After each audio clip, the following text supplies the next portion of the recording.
तो आप देख रहे हैं रांची डायरीज का ये गाना है और रांची डायरीज के कास्ट क्रू इस वक्त हमारे साथ मौजूद हैं। आप सबका बहुत स्वागत है। अनुपम जी हमारे साथ मौजूद हैं, सौंदर्या, हिमांशु और निर्देशक सात्विक जी, आप सबका बहुत स्वागत है। अनुपम जी, इस फिल्म में ऐसी क्या खास बात आपको दिखी कि आपने इस फिल्म के स्क्रिप्ट को पढ़ने के साथ ही इसे प्रोड्यूस करने के साथ साथ इसमें अभिनय करने का भी मन बनाया? मेरे पास ये फिल्म एज ए एक्टर ही आई थी। अच्छा। सात्विक मोहंती, जिनको मैं जानता नहीं था, इन्होंने मेरे ऑफिस को अप्रोच किया था कि मुझे अनुपम जी को एक स्क्रिप्ट सुनाना है। और फिर जब ये मुझसे मिलने आए तो इन्होंने मुझे एक स्क्रिप्ट सुनाया जो मुझे अच्छा लगा और फिर मेरा रोल सुनाया। मुझे बहुत दिनों बाद एक विलन का रोल ऑफर किया, ठाकुर भैया का। और मैंने कहा कि ठीक है, मैं आपकी फिल्म करता हूँ, अब आप जाइए और अपने प्रोड्यूसर को भेज दीजिए। तो इन्होंने मुझसे कहा कि प्रोड्यूसर नहीं है। तो मैंने कहा मुझसे क्यों मिलने आए? तब सुनाते जब प्रोड्यूसर कहता नहीं, अगर आपका मुझे एक अप्रूवल जैसा मिल जाएगा तो at least I will have the courage to find a producer कि अनुपम खेर जी भी इंटरेस्टेड हैं जी। फिर ये 2 महीने बाद इनकी कोई खबर नहीं थी सात्विक की। फिर उसके 2 महीने बाद मैंने इनको फ़ोन किया और मैंने कहा कि कोई प्रोड्यूसर मिला कि नहीं मिला। तो इन्होंने कहा नहीं मिला। तो फिर मैंने इनको अपने ऑफिस में बुलाया और फिर हमने कहा चलो दोनों साथ में मिलते हैं और किसी ऐसे कोई इंसान को ढूंढते हैं जो हमारी फिल्म को फाइनेंस कर सकें, प्रोड्यूस कर सकें। And then I was performing in Ahmedabad for a play call कुछ भी हो सकता है। वहाँ मैं गया तो जो उसके हमारे कोकोनट इवेंट्स के जो ओनर थे रश्मिन मजीठिया जी, उन्होंने मुझसे कहा कि आप और क्या कर रहे हैं? मैंने कहा आप क्या करना चाहते हैं? उन्होंने कहा मैं फिल्म बनाना चाहता हूँ जी। तो मुझे सात्विक का चेहरा और उनके सपने मेरे जहन में आए। मैंने कहा मेरे पास एक स्क्रिप्ट है। उन्होंने कहा आपको पसंद है? मैंने कहा मुझे पसंद है। तो उन्होंने कहा डन, हम बनाते हैं। So that's how I became the producer. But I am very proud to be the producer of the film because Ranchi diaries जो है कि आपने पूछा क्या इसकी खासियत है। बिल्कुल, इसके जो कैरेक्टर्स हैं जितने भी जिस तरह से इन्होंने लिखे हैं, उनके साथ ये जितने भी यहाँ बैठे हैं जो बाहर कॉलेजेस में हैं, न केवल रांची के बल्कि दिल्ली के, कहीं भी किसी भी शहर के, वो आइडेंटिफाई करेंगे। आज हम एक ऐसा सिनेमा बना सकते हैं कि जो लार्जर देन लाइफ भी हो, एंटरटेनिंग भी हो और जिसके साथ आइडेंटिफिकेशन भी हो। और तो ये चीज़ आपको इसमें बहुत खास लगी। जी जी जी। आपने जब अपना करियर शुरू किया तो शायद आपने कभी नहीं सोचा होगा कि आप उस मुकाम तक पहुंचेंगे जहां आप हैं, जबकि आपकी मंजिलें अभी कई और हैं। जी जी जी। सारांश को लेकर आज भी जब आप देखते हैं उस स्क्रीन पर तो क्या फीलिंग होती है, ये हम आपसे जानना चाहेंगे। लेकिन उससे पहले एक छोटा सा क्लिप आपको दिखाना चाहेंगे। जी जी ज़रूर। आप अंदर आए कैसे? गार्ड गार्ड, सुनिए, पता नहीं आपको ये सेशन चल रहा है। I don't care. मैंने चुना आपको, मैंने, मेरी वजह से आप यहाँ इस कुर्सी पर। अपॉइंटमेंट्स लेनी पड़ेगी मुझे। Who is this man? I'll tell you who I am. अपना खून दिया मैंने इस देश के लिए, अपनी जिंदगी के कीमती साल लगा दिए इस देश की आजादी के लिए। बापू के साथ मैंने भी लाठी खाई है 42 में। ये देखिए ये, और इसका ये सिला दे रहे हैं आप मुझे। इस क्लिप को या इस तरह की चीज़ों को देखने के बाद क्या लगता है आज आपको? पहली बात तो मुझे लगता नहीं है मैं हूँ, seriously. When I see this character जी, ये कुछ जुनून था उस समय मेरे पास। शायद मुझे 3 साल से काम नहीं मिला था, मैं सड़कों की खाक छानता था और फिर ये मुझे कैरेक्टर मिला। और ये character is so larger than life even though he is a common middle class man. जी, जो उसके प्रिंसिपल्स थे, जो उसके विचार थे बीवी प्रधान के, जो मेरे कैरेक्टर का नाम है, आई थिंक अननोइंगली मैं वैसा ही इंसान बनना चाहता था धीरे धीरे। और मुझे लगता है कि मैं शायद उसी तरफ अग्रसर हो रहा हूँ जी। और मेरी खुशकिस्मती है कि मेरा पहला कैरेक्टर, मेरा पहला किरदार मुझे सारांश का मिला। इसने ना केवल मुझे मेरी ज़िंदगी का प्रोफेशन दिया बल्कि इसने मुझे एक डायरेक्शन भी दी एज ए पर्सन। अगर मैं इसी से संबंधित एक आपके ट्वीट की चर्चा करूं, आपने एक जगह ट्वीट कर कहा, भारतवासियों के लिए राष्ट्रवाद की एकमात्र परिभाषा भारत माता की जय कहना होना चाहिए, बाकी सब बचाव के रास्ते हैं। जी। आपको लगता है कि आज हमारे देश में हम राष्ट्रीयता पर जितनी बहस करते हैं, शायद उससे कहीं ज़्यादा उस पर अमल करते तो ज़्यादा बेहतर होता? मेरा देश मुझसे 8 साल बड़ा है जी। और मैं समझता हूँ कि सबसे मेरे पासपोर्ट पे मेरे नाम के बाद मेरी नेशनैलिटी लिखी जाती है। ये तो मैं टेकन फॉर ग्रांटेड लेके चलता था कि नेशनलिस्टिक होना, या मुझे नेशनलिस्टिक पेट्रियाटिक इसके टेक्निकल मायने नहीं पता। मेरे लिए दोनों बातें एक ही हैं जी, कि राष्ट्र पर जहाँ आप पैदा हुए हैं, जहाँ जिस मुकाम पे पहुँचे, उसमें राष्ट्र का बहुत बड़ा हाथ है जी। तो ये टिप्पणी शायद उनके लिए देनी पड़ी जो इस पर बहस करना चाहते थे। मैं आपसे पूछूं आपके पिताजी का नाम क्या है, आपकी माताजी का नाम क्या है, इनमें से किसी को बोलो, सो जो दो टूक बोलेंगे उस पर थोड़ा मैं कहूँगा नहीं शायद माँ का मतलब ये नहीं होता, माँ का मतलब वो भी होता है जो थप्पड़ मारती है, जो ऐसा करता है। तो इस पर कोई बहस नहीं है जी। बाकी जो मैंने कहा बचा वो सच भी है। वो आजकल अजीबोगरीब कुछ चर्चे होने लगे हैं कि नहीं हम अपने कंधे पर राष्ट्रवाद का बोझ लेकर क्यों चले जी। मतलब that means there is a doubtful intention in that statement. जो करना चाहते हैं मैं उनको करने दीजिए, मैं वो करूँगा जो मैं करना चाहता हूँ। आपके बयानों पर इस तरह से क्यों चर्चाएं बनती चली जाती हैं, वो मैं इसलिए पूछना भी चाहता हूँ क्योंकि आपने एक अपनी ट्वीट में कहा और शायद एक मंच पर भी कहा था कि मेरी पत्नी शायद एक अमुक पत्नी एक पार्टी से जुड़ी है, लेकिन अपनी पत्नी के प्रति अपना प्रेम प्रदर्शित करने के लिए मुझे उस पार्टी की बड़ाई करने की ज़रूरत नहीं है। ये कहने की ज़रूरत क्या है को क्यों पड़ती है? आजकल क्या है, लोग जब भी कोई, पहली बात तो इसलिए बहस बढ़ती है क्योंकि मैं सच बोलता हूँ। सिंपल सी बात है जी। सच जिन लोगों से बर्दाश्त होता है वो तारीफ़ करते हैं, जो गिने चुने इक्का दुक्का लोग हैं जिनसे बर्दाश्त नहीं होता है वो उसमें कोई मतलब ढूंढने की कोशिश करते हैं। तो मेरे दादाजी कहा करते थे when you are telling the truth you don't have to remember it. जी। सो ये तो बहस मैंने सोची नहीं थी कि मेरा ये पहलू भी कभी सामने आना पड़ेगा। तो I am happy, my popularity is much more today then as an actor. जो देश के लोग हैं, मैं हमेशा ये एग्जांपल देता हूँ कि जब मैं एक बारी एयरपोर्ट पे सिक्योरिटी चेक से जा रहा था और फिर जिसने मुझे फ्रिस्किंग करते हैं जो पुलिस के ऑफिसर, तो उन्होंने मुझसे कहा, एक बात कही थी जो मेरे लिए सबसे बड़ा इनाम था। उन्होंने कहा कि सर बाहर मिलते ना और मुझे आपके ऐसा ना तो मैं आपको सल्यूट करता, जो आप देश के बारे में और जो हमारे बारे में और सैनिकों के बारे में जो बोलते हैं मैं आपको सल्यूट करता। इससे बड़ा इनाम क्या मिल सकता है? सही बात। मुझे चंद इधर उधर के इक्का दुक्का बुद्धिजीवियों की बातें सुनने की कोई ज़रूरत नहीं है। मैं 37 रुपये लेकर बॉम्बे पहुंचा था अपने बलबूते पे जो भी बनाऊं जी। मेरे ऊपर किसी ने एहसान नहीं किया था। एक बार मेरी माँ ने महेश भट्ट साहब को बड़ी अच्छी बात कही थी। सॉरी हम रांची डायरी से अलग बातें कर रहे हैं, बट हम रांची डायरी पर आएंगे। तो उन्होंने, भट्ट साहब ने सारांश देने के बाद जब मेरी माँ पहली बार भट्ट साहब से मिली शिमला से आके जी, तो ऐसी मजाक में उन्होंने, भट्ट साहब ने उन्होंने कहा, उनसे कहा कि अरे दुलारी जी, मतलब मेरी मदर का नाम दुलारी जी, आपके बेटे को स्टार बना दिया। तो मेरी माँ ने कहा मेरे बेटे में कोई बात होगी तभी आप उसको स्टार बना पाए, हर एक को नहीं बना सकते आप स्टार। तो मैं उस घर से आता हूँ, ताली मारने का दिल करे तो मारो ना, क्यों बैठे हो 2 बजे से? एक और बड़ा सवाल, और वो सवाल ये कि आप 100 रुपये चोरी करके घर से निकले थे और उसके साथ साथ आपने अपनी ज़िंदगी की शुरुआत की। वो 100 रुपये आज आपके लिए कितना मायने रखते हैं? उसका मूल्य तो मैं लगा नहीं सकता। वो भी माँ के मंदिर से चुराए थे जी। और मुझे क्या पता था एक दिन ऐसी पिक्चर प्रोड्यूस करनी पड़ेगी जहाँ चोरी के पैसे चोरी करने जाते हैं ये लोग। नहीं, आई थिंक वो 100 रुपया जी became a story of my life which sometimes tells my dreams, my passion, the simplicity of a small town, the people. वो उससे बड़ा, वो मैं उसकी जगह माँ को वो 100 रुपये की जगह मैं पूरी ज़िंदगी जितना भी दूँ वो कम है। आपने कहा वो 10-10 पैसे 5-5 पैसे रख लेके 4-4 आने डाल के वो बेचारी जोड़ती थी और वहाँ रखती थी। मैंने 108 रुपये उठाए थे जी, फिर बड़ी श्रद्धा के साथ 8 रुपये वापस रख दिए थे। अच्छा। हाँ। आपने भगवान को भी घूस दे दिया कि चलो अभी थोड़ा माँ को सदमा ना लगे और बेहोश ना हो जाए, इसलिए 8 रुपये रख दिए थे। आपने कहा कि इस फिल्म में आपको विलन का किरदार निभाने का एक मौका मिला, तो एक सीक्वेंस अभी दिखाते हैं आपके उन जमानों का जब आप विलन का रोल बड़े उम्दा तरीके से किया करते थे। अरे बाप रे। और फिर उसके बाद चर्चा करते हैं विलन किरदार की भी। आइए देखते हैं। जी।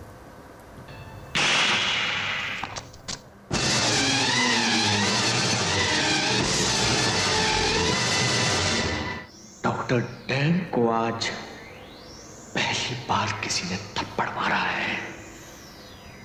First time. इस थप्पड़ की गूंज सुनी तुमने? ये थप्पड़ की गूंज हम आज तक सुन रहे हैं। ये बताइए कि एक विलन का किरदार निभाना और एक लीड एक्टर का किरदार निभाना, जिसके कई बार आप दोनों किरदार निभा चुके हैं, किसमें आप बहुत ज़्यादा कंफर्टेबल होते हैं? ये हमारे देश में ट्रेंड एक्टर्स बहुत सालों तक नहीं थे जी। बहुत कम लोग किस्मत से एक्टर बन गए, विरासत से एक्टर बन गए, लोगों के पास मनोरंजन के साधन नहीं थे तो बन गए। इसकी कोई डेफिनेशन नहीं है मेरे लिए।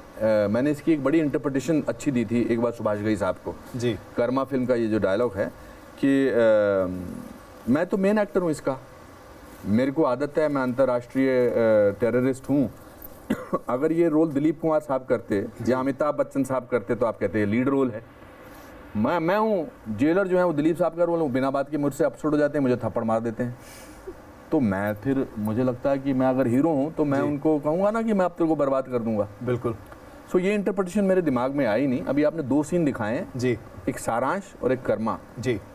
Not that I want to praise myself but I want to bring it to your notice how many people can do such contrasting role. बिल्कुल। ये सिर्फ ट्रेनिंग से होता है जी। यही इन्होंने पहली फिल्म में करने की कोशिश की and I hope that they are succeeding that, they have done a great job जी। And I think now it's time to speak about them. Ranchi, जी बिल्कुल, मैं रांची पर ही आ रहा था। मुझे दोनों तरफ से गरम गरम आंखों से निकली हुई शुजाएं दिखाई दे रही है, हम मेरे साथ आए क्यों? नहीं बट देखिए, मुझे तो ऐसा लगता है कि ये इनका प्रिविलेज भी है कि आपके जैसे एक मेथड एक्टर के साथ काम करना अपने आप में एक इंस्टीट्यूशन से काम करना। Even to be interviewed with them by you is a privilege for them. No, I mean it. In their first film, they are being talked about by you. They have a live audience. इससे बड़ी और क्या बात होती है? बिल्कुल। सात्विक, इस फिल्म के साथ जब आप अपना निर्देशन दे रहे थे, जाहिर सी बात है आपकी उम्र भी बहुत ज़्यादा नहीं है और ये फिल्म आपके लिए भी बहुत मायने रखती होगी, इसमें कोई शक नहीं है। क्या आपको लगता है कि ये फिल्म आपकी किस्मत के उस दरवाजे को खोलने जा रही है जहाँ से उसके बाद पीछे कोई बचेगा नहीं? सर एक्चुअली ये एक बहुत बड़ा सवाल है और हम जैसे नॉन फिल्मी फैमिली के बैकग्राउंड के लड़कों के लिए एक डू और डाई सिचुएशन होता है पहली फिल्म। जी। मैं खुशनसीब ज़रूर हूँ, खैर सर ने फिल्म प्रोड्यूस किया, लेकिन साथ में एक भार भी सर पे हमेशा हुआ करता था, व्हाट आफ्टर 13 अक्टूबर। लेकिन खैर सर को शायद ये पता चल गया था कि हम लोग सब स्ट्रेस में हैं, तो खैर सर हम जब रांची विजिट में गए थे, हम लोगों को एक बढ़िया सरप्राइज़ दिया। उन्होंने हमसे उस व्यक्ति को मिलाया जो मतलब स्ट्रेस डिस्ट्रेस होने का मतलब he is an epitome of distress. हमारे पूर्व कप्तान महेंद्र सिंह धोनी जो इतने ज़्यादा रिलैक्स इंसान है। खैर सर ने डिनर पे हमको ले जाने के साथ साथ उनको जब मिलाया जी, उन्होंने कहा कि आप देयर आर सर्टेन थिंग्स जो आपके हाथ में नहीं है, आप अपना काम करो और बाकी छोड़ दो बाकी चीज़ों पे। जो उन्होंने अपना एक्सपीरियंस बताया हर मैच के दौरान, और कहीं ना कहीं हम लोगों को फिर लगा कि यार उन्होंने जो मुकाम हासिल किए उसके मुकाबले हम लोगों का बहुत छोटा रिस्क है।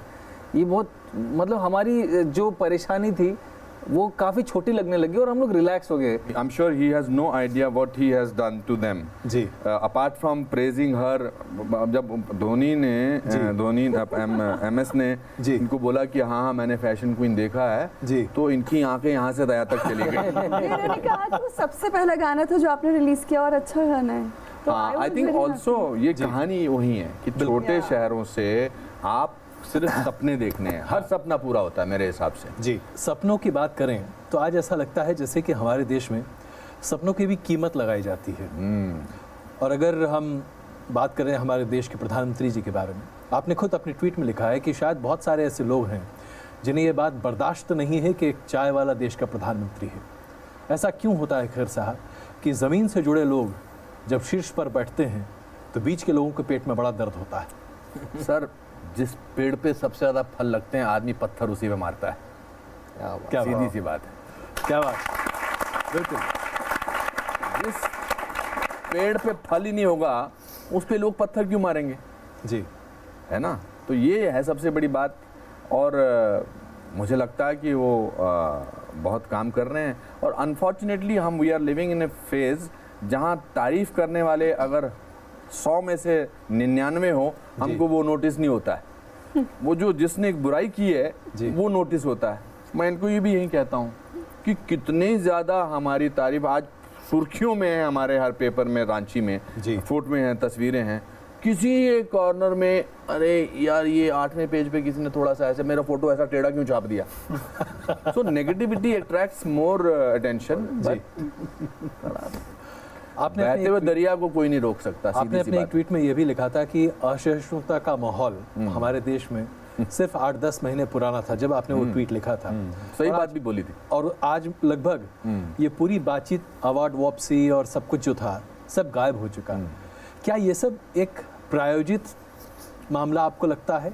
क्या ये एक तबका है जो मुद्दे ढूंढ कर निकालता है, उठाकर उसे फेंकता है और फिर तमाशा देखता है? मेरे हिसाब से इस शो में उनके बारे में बात करना, दैट्स व्हाट दे वांट, कि हमारी बात हो रही है और अनुपम खेर इसके रिएक्शन दे रहे हैं। I don't think it's important to even talk about them, they don't matter.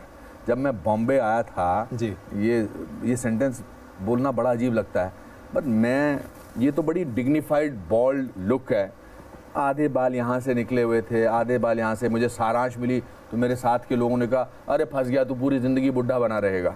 हाँ बिल्कुल, मुझे याद है, मैंने पढ़ा था, पढ़ा था ना जी। 33 साल से ये 2 तस्वीरें लगी हुई हैं, यहाँ पीछे बैठ रहा हूँ, आपसे बात कर रहा हूँ, कोई माइकल आर नहीं रोक सकता।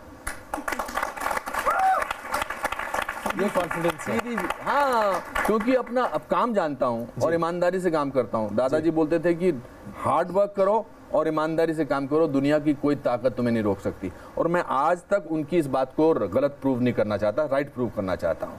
तो ये सब नए वर्ड जो हैं ये कॉइन होते रहते हैं, फिर इनटॉलरेंस आ जाएगा, फिर कुछ और आ जाएगा जी।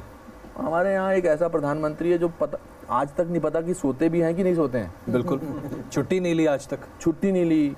सो why shouldn't we praise somebody?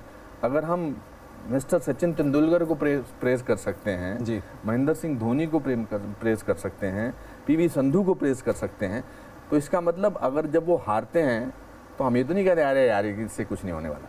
सही बात। They are making our nation amazing, we are very proud. आज UN हेल्थ की जो बनी है वाइस चेयरमैन WHO की, वो हिंदुस्तान की एक महिला है जी।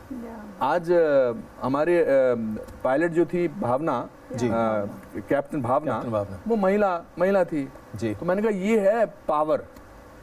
तो नहीं, पावर तो आपकी मैंने उस दिन देखी, वो मैंने YouTube पर देखा था खैर साहब, और उस पब्लिक मंच पर जहां जस्टिस गांगुली से लेकर तमाम और लोग बैठे थे और जिस बेबाकी से आपने अपनी बात सिर्फ 12 मिनट में रखी थी, लोगों ने नहीं, मैंने भी तालियां बजाई थी।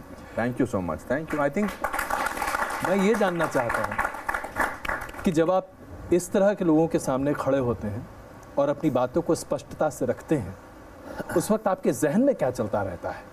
क्या वाकई में आप उतने ही शांत रहते हैं जितने दिख रहे थे, या भूचाल अंदर है लेकिन सामने शांत रहते हैं? अंदर भूचाल था, क्योंकि इसलिए था क्योंकि शब्द सही मिलने चाहिए। कभी कभी अंदर भूचाल होता है तो शब्द सही नहीं मिलते हैं जी। उस दिन तो कुछ सरस्वती का प्रकोप था, मतलब आशीर्वाद था, प्रकोप नहीं। मैं सोच रहा था प्रकोप तो बाकी ऊपर था। आई थिंक देखिए, हम बचपन में बड़े मुहावरे सुनते थे जी। अनफॉर्चुनेटली उन मुहावरों का मतलब जिंदगी की काफ़ी जो दूरी करने के बाद महसूस होता है जी। दादी दादा बोलते थे सच में बड़ी ताकत होती है। जब आप सच बोले, सच आपको निडर बना देता है। बिल्कुल। वो आदमी किससे डरता है कि आप अपने ऐब छुपाना चाहते हैं, आप अपनी प्रॉब्लम नहीं बताना चाहते, आपने कुछ घपले किए हुए हैं, इन बातों से आदमी डरता है तो झूठ बोलना शुरू करता है जी, या बनावटी बनता है। मुझे किसी से डरने की बात ही नहीं है। I am a good citizen of the country, I pay my taxes properly and I am a self made man. उम्र भर अपने ही गिरेबाज से उलझने वाले जी, उम्र भर अपने ही गिरेबाज से उलझने वाले, तू मुझे मेरे ही साये से डरा था क्या है? क्या बात। तो इसलिए I don't think there is any.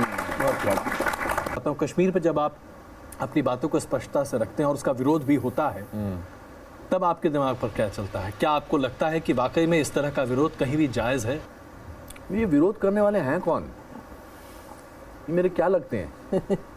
इन्होंने मेरी ज़िंदगी में क्या योगदान दिया है? ये क्या कर लेंगे मेरा? मेरे घर में राशन भेजते हैं क्या जो मैं इनसे डरूं? मुझे अवार्ड देते हैं जो मैं इनसे डरूं? मेरे खासकर बैठ कर अलग से तालियां मारते हैं मेरे लिए, मैं इनसे डरूं? मुझे इनसे डरने की ज़रूरत ही नहीं है। आप करते रहिए विरोध, मैं जो बोलना मुझे बोलना है, वो मेरी ताकत है। अगर उनको मेरा विरोध करने के मौलिक अधिकार हैं जी, तो मुझे अपने मन की बात करने के मौलिक अधिकार हैं। और आप दुनिया में सबको खुश नहीं रख सकते, ना ही मैं उस होड़ में हूँ कि मैं सबको खुश करूँ। कुछ ही लोग हैं जिसमें प्रशंसा भी होती है, बुराई भी होती है। अगर बुराई सच्ची है तो वो मान लेनी चाहिए और उसको सुधारना चाहिए। अगर बुराई झूठी है और उसका कोई मतलब नहीं है तो उसको इग्नोर कर देना चाहिए। क्या बात। हाँ, सिंपल सी बात है ना। बहुत तो वापस आते हैं राजी डायरीज पर। अच्छा ये बताइए, गुड़िया के किरदार में ऐसी कौन सी एक चीज, इतना बड़ा स्विच।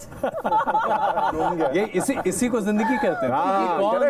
कौन सा चैप्टर, मतलब आज भी मैं ना, आई एग्री विद यू। हाँ नहीं आप कुछ कह रहे थे खैर साहब। आज देखिए, you see the point is I am here to have fun. आप उसमें जो सवाल पूछ रहे हैं उनमें सच्चाई है जी। आप में वो एंगल नहीं ढूंढ रहे हैं आप कि चलो मुझे भी कोई शो में कोई ऐसी बात मिल जाए।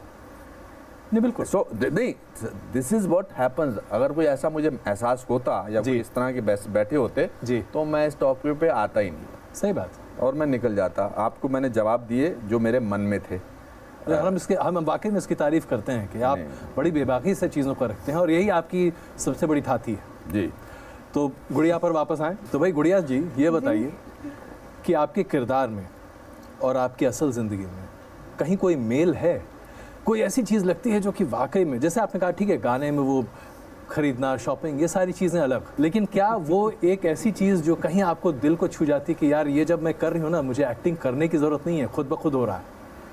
सर मैं आपको एक बात बताती हूँ, मैं ये कैरेक्टर इतना कन्विक्शन से, मतलब आप देखेंगे फिल्म जब रिलीज होगा, मैं 1000% कन्विक्शन से इसीलिए कर पाई बिकॉज गुड़िया सौंदर्या जैसी ही है। उसको बड़े होकर शकीरा बनना है, रहती वो रांची में है फिर भी उसका ड्रीम इतना बड़ा है। वो अपना, she is doing her bit. I mean she represents today's girl power of India. और आप उस लड़की को रिझाने और या यूं कहें कि आमतौर की बोलचाल की भाषा में पटाने में कुछ भी करने को तैयार है। सर बॉयफ्रेंड्स के पास में और कोई ऑप्शन होता नहीं है। तो घर में मेरे मम्मी पापा भी हैं सर, दिख जाता है कि पापा की नहीं चलती मम्मी के आगे तो हमें भी अपनी कोई भी बात मनवानी होती है। सीन है सर हमारे तो अलग है रहने का। वो पॉलिटिशियन बन के एमपी बन के चंडीगढ़ चली गई हैं जी, मैं बॉम्बे में रहता हूँ। और ये है कि सुन लेनी चाहिए बात, जरूरी है उस पर अमल करना चाहिए, बस सुन लेनी चाहिए बात। ये बड़े पोलाइट तरीके से आपने बहुत ही दमदार जवाब दिया। हमें कोई चॉइस नहीं भी, हमें अपनी मेरे फादर मदर 59 इयर्स मैरिड थे जी, और मेरे पिताजी सुनते रहते थे और फिर करते हुए थे जो उनको करना होता था। बहुत बहुत धन्यवाद और हमारी शुभकामनाएं आप सबों को। हम उम्मीद करते हैं कि फिल्म कम से कम एक अच्छी बम्पर ओपनिंग के साथ जरूर आए। बहुत बहुत धन्यवाद। Thank you.